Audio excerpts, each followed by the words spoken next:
All right, for 3.1, this is how I would approach things. We have for each part, type your answer in as a fraction, don't use decimals. They're saying if sine of some angle equals 3 out of 5, then what's the cosecant? But we know how that works because cosecant we know is the upside down version of sine. It's 1 over sine, they say, or else it's just the reciprocal in one way or another. So these ones are simple enough. They're all going to kind of be that way. We're just making use of reciprocal identities that you guys are already pretty much used to. We'll say sine versus cosine. Well, that means that this is 5 over 3. If that's 3 over 5, this cosecant is the upside down version of sine. That's all. And then the same kinds of things. Cotangent is upside down of tangent and such. Hold on. Okay, back in the game. Let's see here. So from there, let's see. Next thing up, we have a couple of these Pythagorean identity looking deals. Check this out. Okay, annotate. Let me clear that junk. Okay. So determine the value of sine of x, sine squared of x rather, plus cosine squared of x for a degree of 30, or an angle of 30 degrees.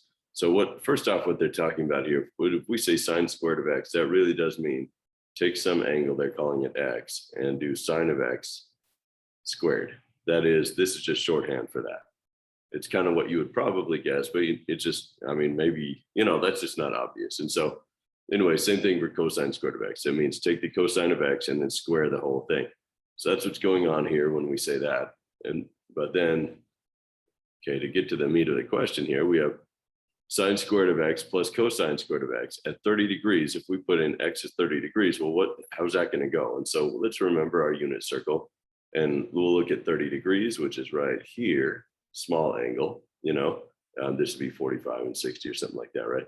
And so then small angle, and if we did 30 degrees, remember how that looks in unit circle. This is a little angle x right here, 30 degrees. So that means the up part, the up and down part is small. So that'll be 1/2. And the over part is the big part. So that'll be radical 3/2 there.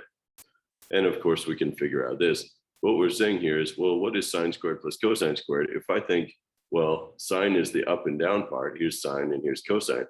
What they're telling us is, let's run the Pythagorean theorem. What is sine squared plus cosine squared?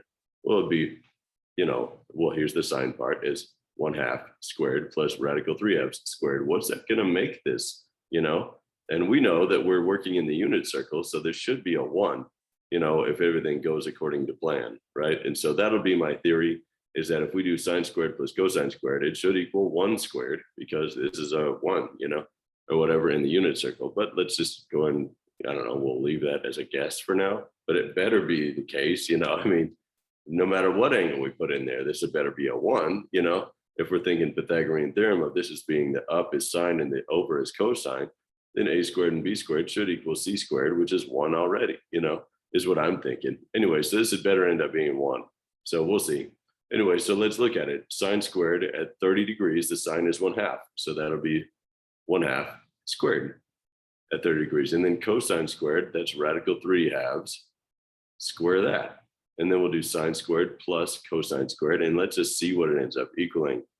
And because it's a right triangle, I'm thinking this should do what we want it to do. And so let's just see. We have 1/2 squared is 1/2 times 1/2. So that'll be, if we do that on the side, 1/2 times 1/2, that's 1 times 1 and 2 times 2. So that's 1 and 4. And then over here, if we had radical 3/2 times itself, radical 3 over 2, radical 3 over 2, that's going to be, 2 times 2 on the bottom is obviously 4, just like it was before. But then radical 3 times radical 3, not as obvious unless you've worked with radicals. But there is a property of radicals where we can just times the insides, and this is the square root of 9, which is cool because the square root of 9 works well. That's 3, And so if we have square root of 9, well, maybe we'll just call it 3, because the square root of 9 is 3. And so now we have 1/4 plus 3/4, And so working fraction stuff, now we have, let's see here, 1 over 4 plus 3 over 4. Well, the bottoms are 4, and it's 1 plus 3, which is 4 over 4. So it is equal to 1. And that's how the cookie bounces, Ta-da! And so a squared plus b squared should equal c squared, and it does, because 1 squared is still 1, so we're good. So that's looking good. So if they give you a different variation on this, if it's 60 degrees or 45 degrees, yeah, what I'm betting is that no matter what angles you plug in here, no matter what angle they give you, you'll take whatever trig ratios they are at whatever angle. And I mean, it just seems like it would have to end up being equal to 1 squared because we're using the unit circle, or even if we dialed it up bigger than that, really it should end up being that way too, because of some properties about the ratios. And actually, it's a good time to bring that up. Check this out. And okay, so look at this. So pretty cool, I guess. Where's the annotation feature? Okay, boom. I had pulled this up. I just put in here, I'll show you. I put in a search for trig identities, or actually I even typed it in wrong. I put trig properties, but that'll still work. Anyway, trig identities. And then the first thing that came up was a pretty good site. I mean, if you go a little further, there are some sites that'll give you a better, like a PDF list of these things. You can tell from the image search, some of them are real organized. I just went to the first one, which is Purple Math.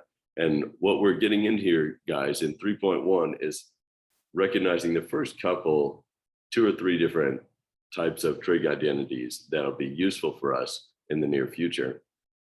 First off, we have basic and Pythagorean identities. These first basic ones are called reciprocal identities. We know these ones. This is 1 over sine is the same thing as cosecant. They're upside down of each other.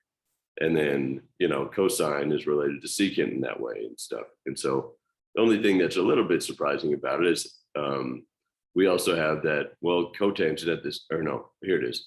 Tangent, of course, it's related to cotangent. It's upside down cotangent. We know that. But also tangent is the same thing as sine over cosine, which is not too surprising because, of course, when we did it on the unit circle, the sine is the up and the cosine is the over, and so it's opposite over adjacent. So, I mean, it still works, but that's something to keep in mind. When we're getting into weirder identities, if they throw a tangent your way and we're supposed to simplify this algebraically, sometimes we're just going to put sine over cosine of that same angle. That's beneficial too. Anyway, here's what we've just faced. As we get into what we call Pythagorean identities, we have the first one, most popular one, is sine squared plus cosine squared of any given angle is 1 all the time, because of some of the stuff we just saw with the triangle. And there's a couple other ones as well to do with tangent squared and secant squared, and then cotangent related to cosecant. And they're all kind of come from this one if you want to take that perspective on it, or else, whatever, there's ways to do them all. But anyway, so these are all just variations on Pythagorean identity here. And so you'll get used to each of these. And actually this next one, tangent squared plus 1 equals secant squared. There's a question about it in your homework too. And so we did sine squared plus cosine squared equals 1 squared, or equals 1. And then on question 3 here, now we have boom, boom, shaka laka laka boom. We have to verify that tangent squared plus 1 equals secant squared of theta. Well, let's, this is they're saying in order to do this, they want you to eventually somehow verify that this is an identity, prove it to yourself, and then determine, this is what they want you to do. In order to do that, determine the value of what is tangent squared minus secant squared of theta, for this particular angle. And it's pi over 4, which is like 45 degrees, And so you'll notice, though, this is a little bit of an odd phrasing for somebody that if you're not used to doing this stuff, if you're not, it's your first time through trig, so you maybe haven't seen these identities at once or before, but here's what I'm seeing. Okay, they're saying tangent squared plus 1 equals secant squared. And they want you to verify it using a whole different variation on that, tangent squared minus secant squared. Like, what are they thinking? And so here's what I'm thinking about that, the reason that maybe they did that. If we think, and I'm just going to put T and S for tangent and secant. No, that's a bad idea. Let's go ahead and write the whole thing. Okay, so we have tangent squared theta plus 1 equals secant squared theta. Okay. This is an identity that we have, a Pythagorean identity, but another way of running that same identity, if you wanted it to look a little bit more like the last one, is put the secant over here with the tangent, and so we'll minus that over there, and then we'll minus the positive 1 over there.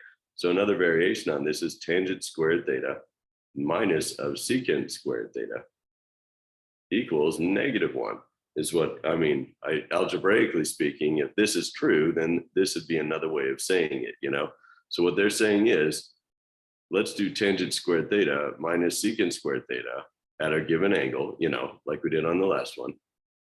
And we'll see if it actually ends up equaling -1, like it should, you know. And so let's try that real quick. And so at pi over 4, let's throw pi over 4 into tangent squared and secant squared theta, and then we'll just see it should equal -1 in the end here, you know. So that's what they want us to do, is just determine the value of it, and it better equal -1 when we're done, you know. And so let's just see tangent squared of that angle pi over 4 minus secant squared of that same angle pi over 4. Let's see if that ends up giving us a -1 like we want, you know, and like I keep saying, it better, right? And so here we go, tangent squared of pi over 4. Let's remember pi over 4. Pi over 4 is like a 90-degree, or sorry, a 45-degree angle. It's half of a 90. So here we are at pi over 4, and let's look at tangent and look at secant. Here's what we know about the coordinates of it with the sine and the cosine. They're, you know, it's a 45 angle, so they're both radical 2 halves. There's not a big one and a little one. They're both tied in the middle. So we have radical 2 halves over and radical 2 halves up. Okay. That being the case, this is a 2. I don't know, I'm making it look worse, but let's run tangent and secant best that we can. Tangent, remember, is the same thing as the opposite over the adjacent, or the sine over the cosine, like we were just saying, you know? And so this is opposite over adjacent. That's going to be radical 2 halves over, that's the opposite, over the adjacent is also radical 2 halves. Pardon that I'm writing over the next question. Anyway, there's our tangent, and then we're supposed to square it. That looks bad, but it is something over itself, so it ends up being not too bad. And then minus, let's see what secant does. Secant squared, there's a jet flying overhead. I don't know if you can hear it. Anyway, so now I have secant squared at pi over 4. Well, here's our pi over 4, and there's some stats about it. Secant, remember what secant is. It's upside down of cosine. So if cosine is this over part, then we could say secant is 1 over that, or it's an upside down fraction of it, you know? And so maybe we'll just do an upside down fraction of it. It's a reciprocal of it. And so instead of radical 2 over 2, it is 2 over radical 2, you know, would be one way of saying it. Or what some people like to do is they just remember that secant is, as a reciprocal is 1 over, you know, that. So what some people do is they'll say 1 over radical 2 halves, you know. That seems a little bit more complicated if you ask me, because of look at it, you know. And of course, if we do 1 divided by this, what we will get is equivalent to just timesing this upside down anyway. And so however you like to do it, though, it's nice to have a 2 in the denominator. So that's kind of nice, you know. Maybe we could leave it like that. Let's see here. Well, I guess there's a lot of ways we could run this. Well, instead of changing gears right now, let's go ahead and do what we were about to do, because there's a bunch of ways to run that. That would go pretty smoothly. But here we are. Secant is upside down of cosine. So then that's 2 over square root 2. We can just finish it that way, I guess. And so then, okay, and then square of that, right? Secant squared. And so then if I were to run those numbers, let's see here. Tangent squared, this is radical 2 halves over radical 2 halves. And so as complicated as a fraction that is, well, it's still just a 1 because it's something over itself. You know, if it were like, you know, 7 over 7, it'd be a 1, right? And the same thing with this. So this is just 1 squared, which is 1. So that's easy enough. And then radical 2 over 2, or sorry, 2 over radical 2 squared. Well, that's, you know, same thing like before, 2 over square root 2 times itself. And so on the top, 2 times 2 is 4. On the bottom, radical 2 times radical 2 is square root of 4, which is just 2. And so then we have 1 minus of 4 over, and the square root of 4 is 2. And then we're basically done at this point, because 4 divided by 2 is 2. So now we have 1 minus, and then this part just becomes a 2. 1 minus 2 is -1, and that's exactly what we were hoping it would be, because that's what tangent squared minus secant squared is supposed to be, you know? So then we'll say that, oh yeah, I determined the value of tangent squared minus secant squared at pi over 4 ended up being -1, like it was supposed to be. I'm feeling good now about getting to know this identity a little bit, you know? Okay. All right, clear that off. Next thing up. Okay, some even and odd identities here real quick. This is also shows up on anywhere that you look up trigonometric identities or trig identities. this is the next one that'll come up most of the time, is that we have, hey, now, it's all got some advertisement for jewelry. Okay. Or something. Okay. So we have sine la la la la la. How could we explain? So these are what we call even and odd identities. This is typically what those are called. And so if you read down here, this little excerpt from Purple Math, what they'll talk about is this notion that, you know, this is related to the algebraic idea. If anybody's taken like a 105 class, you may have done this before, of finding symmetry on the x-axis or the y-axis, or symmetry about the origin. And so these are indeed just viewing these as even and odd functions and finding a property of those. But what specifically what it means for us here is this. What if you had the sine value of some angle? Is that related to the sine value of the opposite angle? Like, what if I did 30 degrees versus negative 30 degrees? Surely their sine values are related, you know? And what they're suggesting here is that if I did the sine value of negative 30 degrees, say, you know, being that t is like the degrees, say, you know, sine value of negative 30 degrees, what they're suggesting here is that, well, that's the same thing as the sine at regular 30 degrees, except it's a negative of it. And so that's where this little minus comes in. It's the opposite of the sine of 30 degrees, you know? And so it's like, it works, it just has a negative on it. Whereas the cosine, they're saying, if you plug in the cosine at negative 30, it's just straight up the same thing as the cosine at positive 30 degrees. It's the same thing. And then tangent seems to behave the same way as sine does, you know, where if you say the negative version of the angle, then you get the same ratio, but it's a negative version of that ratio. Anyway, that's a lot to take in at once. Let's see what it looks like for us. So they're saying, okay, if tangent of some angle x is -1, then what is the tangent of the opposite of that angle? And so just to put a little visual on it, we can use the algebraic properties to solve these questions, or to answer these questions. But I wanted to, this is not the right thing, but I wanted to give you guys a logical foundation for this too. And so check this out. Okay, if we have tangent of some angle is -1, you know, let's look at that. And so a tangent of some angle being -1, having done this before, I know that here's one place where you can get a tangent of -1. It's like a 45-degree angle out to the left, which is like 135 degrees, I think.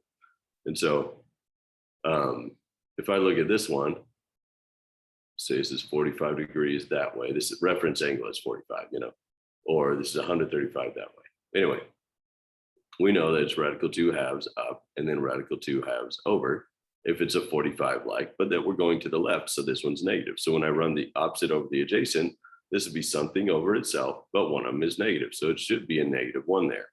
Okay, so tangent of some angle is -1. Well, that angle is 135 degrees. Okay, so how can I relate that to a tangent of a -135 degree angle? That's what they're saying. Suppose I took 135, you know, tangent at 135 degrees is -1. What happens when I do the tangent at -135 degrees, you know? Well, what's the tangent there going to be? Well, let's look at that, you know? Boom. So -135 degrees would be spinning around this way and then doing, there you go. All right. And then doing 135 degrees. And so this would be like going down here because you spun all the way past 90 and another 45 there. There's 135 degrees negative, you know? And so if we were to look at that angle, let's see what the opposite and adjacent are there. Well, in this case, we have the up and down part is radical 2 halves, and the over part is radical 2 halves, just like before. But what's this? This one's going downhill, so it's negative. And so is this one still negative because that's still to the left. Radical 2 halves, negative also.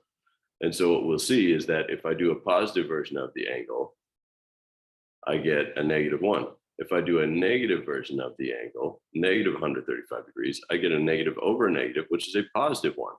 And so that's what's the idea with these, whatever they call them, with these reciprocal, no, what do they call them? With the even and odd identities, is to say, well, with tangent and sine, they kind of switch up. When you switch the angle input, then the output gets oppositeized as well, you know? And so in this case, we would say, and it's the same thing with sine.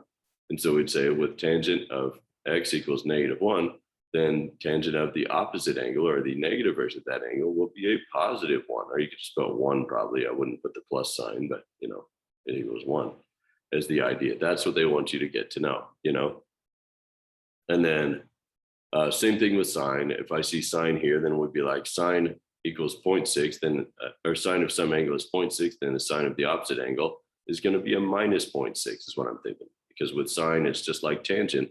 Here, we'll look at that again. Sine and tangent are that way. Where you can, sorry for the notation there, but at the annotation, well, we can see it. Sine and tangent are that way, where it's like if you switch the input to a negative, then you get a negative version of the sine value. Tangent does the same thing, as we just noticed. If I put a negative version of the angle, then I get a negative output version of the same tangent ratio. Anyway, cosine is the only one of the three that holds up, that that is so resilient that you could put in the opposite of the angle, cosine of some negative version of the angle, and what you end up getting out is just the cosine of the original angle. It's the same cosine as you got in the first place. Cosine output is the same output for both the positive and negative version of an angle, and there's a reason for that, of course. So let's look at that.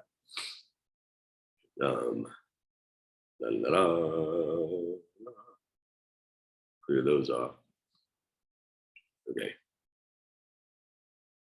Say I chose some angle. They're doing this stuff. They got 0.6, 0.7, whatever. Say I chose some angle, some little angle. It's 30 something degrees, maybe 20 or 30 something degrees. And then here's the negative version of that angle. Here's theta, here's minus theta, say, or x and minus x. Okay. Well, about the sine, we already talked about the sine, and it makes sense if you look at the picture. The idea with the sine ratio is the sine is the up and down part, so it's positive here. Well, if you look at the negative angle, it's the same triangle, but it goes downhill. So the sine value goes from positive to negative. It switches, or from negative to positive. If you switch the direction of your angle, then the sine value is straight up going to be the opposite way, because it's either up for down or down for up. But notice this, when we're looking at the cosine ratios, the cosine part is the over part. It's the adjacent, not the opposite, right? Here's opposite and adjacent. That was sine over cosine. Well, the cosine is the over part. It's the adjacent part. But look at this. It doesn't matter if you do your angle up or if you do your angle down. The cosine part is still going this many steps over. And so you're like, well, what if I went that many degrees up? Well, here's the cosine. What if I went that many degrees downward? Negative angle. Well, here's the cosine. It's still the over part of that same basic angle, And so because it's the overness part, or the adjacent or whatever, it remains unchanged, because as long as you're on the right-hand side of this unit circle, the cosines are just going to keep on being positive.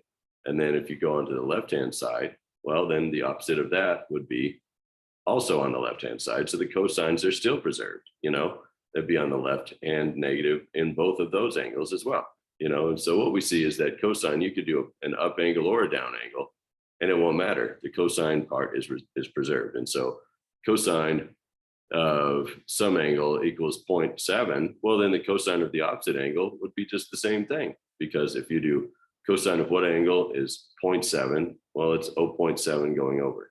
Well, the cosine of a downhill angle then, well, it's still 0.7 over. It doesn't make any difference. So you're just going to say, well, I guess it's the same thing there, If you get an 0.7, then so do I. And so that's what's going on with those ones. Those are all what we would call, where's that thing at? Those are all what we would call, no, I don't remember now. Even and odd identities, I guess, is the best name of them. Okay, hold on a second.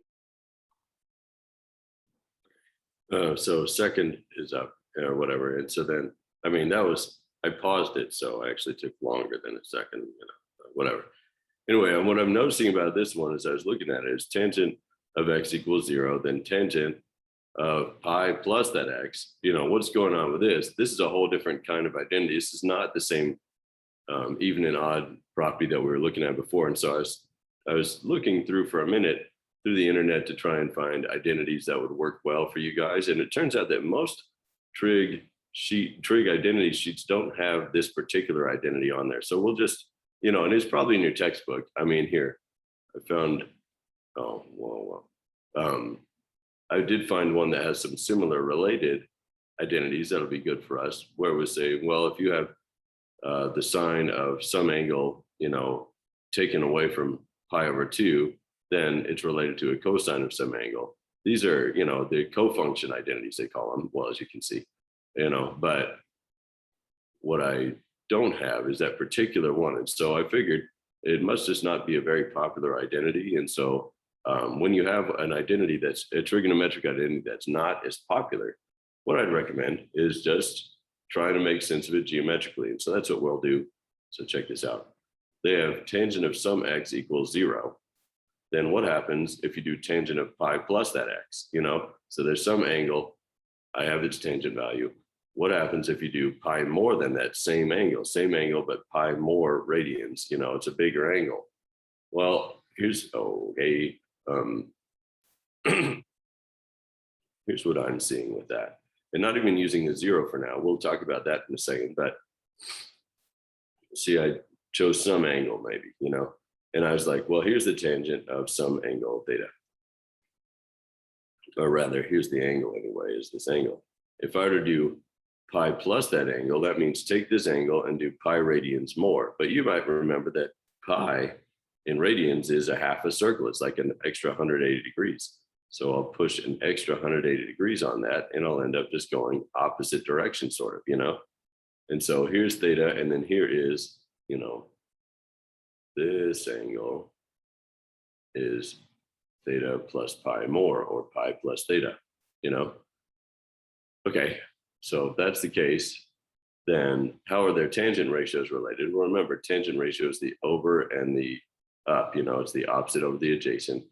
It's the up and the over. So, suppose I didn't even know what this was, and it was just it's going upward. So it's a positive number, some positive, and I'll put smile face number. And then this is over, and it looks, the way I drew it, it's a little bit bigger than the upness, but it's positive as well. So it'll be positive, and then I'll put a big old smile because it seems to be bigger. Or maybe let's not do the smile thing. That's dumb. Okay. Let's presume that I drew it as being some kind of a 30-degree angle, even though it doesn't quite look like it. Then it would be 1/2 up and radical 3/2 over, because it's a little bit bigger there, even though it doesn't look quite right. Well, then what's the tangent ratio over here going to look like? Well, let's look at the over and the up here, and then we'll run both tangent ratios. Let's see here. Well, I guess we'll do this one first. That's the opposite over the adjacent, so that's 1/2 over radical 3/2. Since they're both over 2, I can let the 2's reduce, and we have 1 over square root of 3, which you can leave, or you can rationalize the denominator or whatever. We have 1 over radical 3 there. Well, if I do this angle, well, I'm noticing by geometry stuff, this goes down the same amount that goes up. And so, because, by vertical angles and such, this is essentially equivalent to theta right there, this little angle is, so it's the same basic triangle over here. So we have 1/2, but it's downhill. And then going over, we have radical 3/2, but it's also negative, because we have identical triangles, congruent triangles, they call them. Anyway, whatever. It's the same picture over here as there, but everything's negative, So if I do opposite over adjacent there, it's negative 1/2 over negative radical 3/2. The negatives cancel, the 2's cancel, and now we have 1 over radical 3 again. So what we're noticing is that if you take some angle and you plus pi it, well, what you end up getting is the same tangent ratio. And this, of course, might make sense because we know from chapter 2 stuff that the period of a tangent function resets every pi radians anyway. So if you do something, you have some angle, pi radians later, you're resetting the tangent ratios, just like with the other functions, our sine and cosines, those are the other popular ones. Those ones, they reset every 2 pi. So you have to go around a whole circle before they reset the cycle, before the period of the cycle ends or whatever. But with tangent, it always resets every half circle. So if you go an extra 180 degrees, or if you go an extra pi radians beyond where you were, it's going to make sense. Your tangent ratio is resetting, so the tangent ratio will be equivalent. Anyway, so if they say if the tangent of some x is 0, then the tangent of pi later than x is also going to be 0. Even though I didn't actually draw one that would be 0, I didn't draw that particular angle. We could find it if you wanted to, I think it's going to be, that would probably be at 0 degrees and 180 degrees, interestingly. But anyway, So that's what's going on with it. If you do an angle that's pi later than the first one that you did, well, then the output will still be the same thing as the one you started with. You know, it was pretty cool, I guess. All right. Good news for y'all is that after that, everything is review from other sections. These are difficult challenge questions. Don't get me wrong. They're worth your time. Maybe check out other Adam's takes on these things or whatever from different sections, but they are all review questions. And so that'll be good for you guys, of course, because it keeps your mind in the game on doing different kinds of trig stuff. But all of the new identity stuff is done by question whatever 4 or something, you know. And so that's pretty cool. All right, giddy up.